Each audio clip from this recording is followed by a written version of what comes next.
ابلیس نے جو بھی کیا وہ حسد میں ہی کیا، اور وہ آج بھی بہت سے انسانوں کو اپنے جیسا ابلیس صرف اس لیے بنانا چاہتا ہے کہ اللہ انسان سے محبت نہ کرے۔ آپ نے کبھی سوچا ہے کہ شک کا فائدہ اللہ نے ابلیس کو کیوں نہیں دیا؟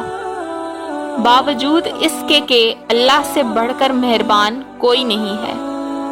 ہر شے کی ایک حد ہوتی ہے، جب وہ حد پار کر لی جائے تو پھر اس شخص کو رعایت نہیں دی جا سکتی۔ بعض اصول ایسے ہوتے ہیں کہ جن پہ سمجھوتا ناممکن ہوتا ہے۔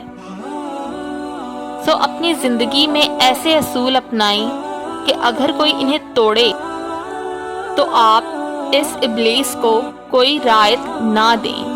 اسرائیل ہر کوئی بن سکتا ہے، مگر جو اسرائیل سے ابلیس بنے وہ بندگی کی جنت سے ہمیشہ کے لیے نکال دیا جاتا ہے، اس کی کبھی واپسی نہیں ہوتی۔